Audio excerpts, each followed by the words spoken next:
WeatherBELL Analytics meteorologist Joe Bastardi. The first look at the upcoming winter season here for Go Salt.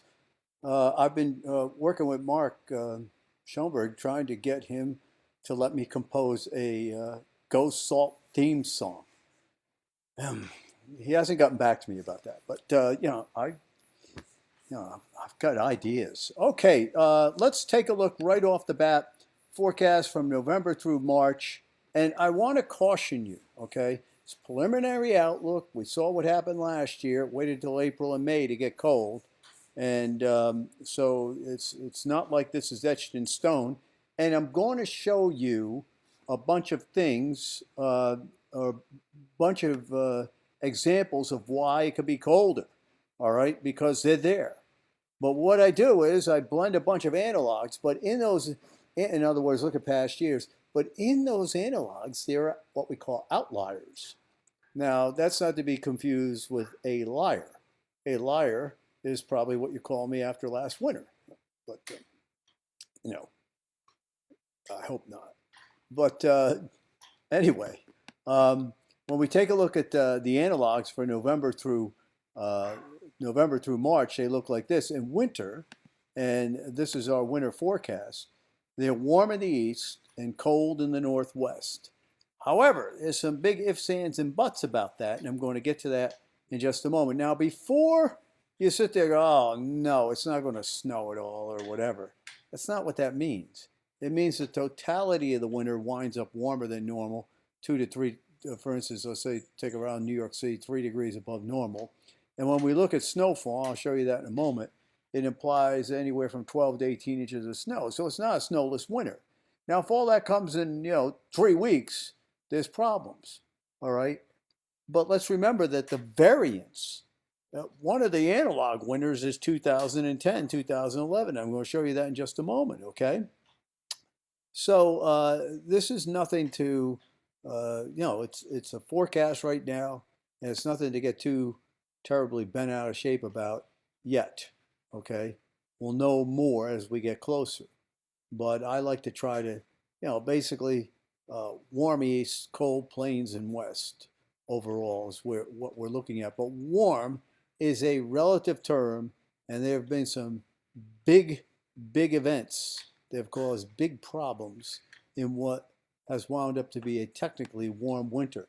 One of the things the analog is showing is a lot of precipitation in the southern and eastern part of the United States. So you can imagine, if it's a bit colder than normal, there's all this precip, or a bit colder than what we have, there's some big problems.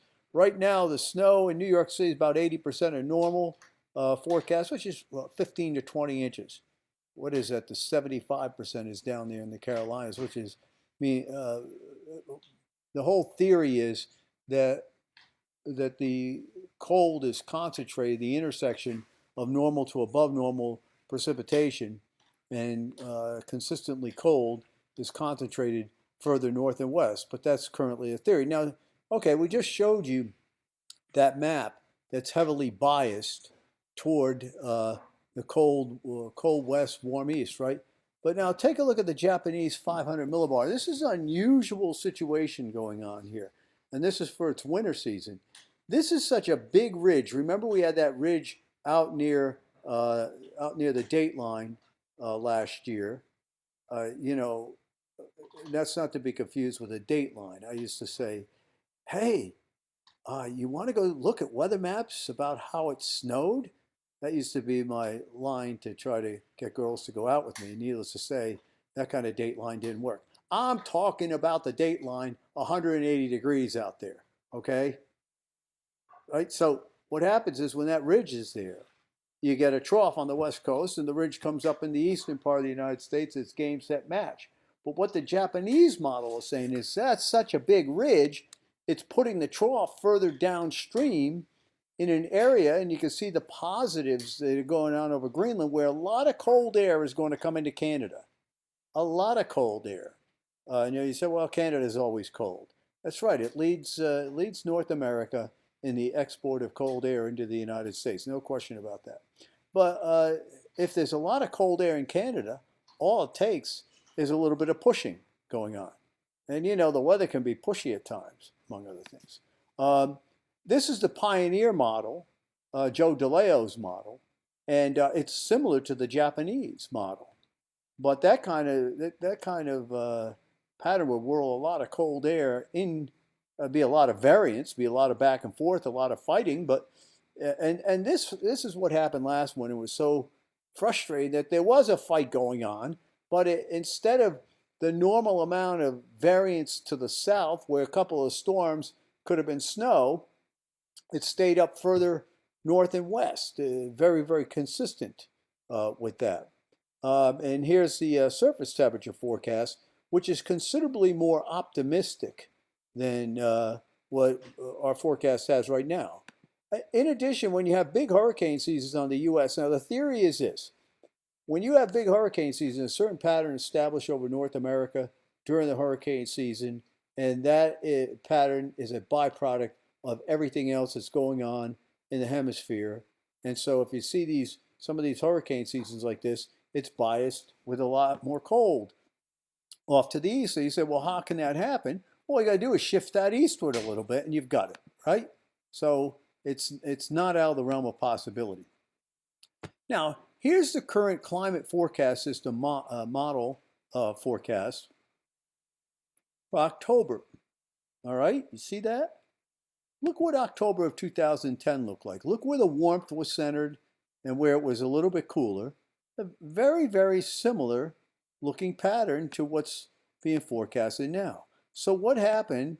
Now we see that same model is forecasting a cold December. And you remember December 2010, right? How cold it got there across the United States. That winter wound up looking like this. Coincidentally, or maybe not, the current CFSV2 looks like that winter. So what happens is that particular winter is in the analog package. So it's 95, 96 for goodness sakes, right? But when you have 13 or 14 analogs, you may have 2 or 3 that are cold and a bunch that are warm. That outweighs it. But as we get closer, I'll be able to hone in on this, give you a better idea. So to sum up, in the areas that Go Salt and you folks have been, I love working with Go Salt, the client area in there. You look for a situation where it is warmer than normal this winter.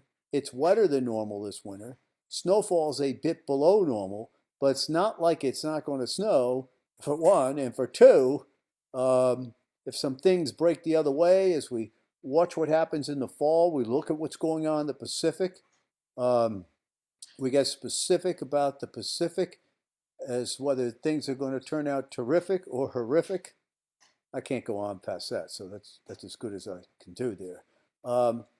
Things will change. So, my advice is to stay tuned, okay?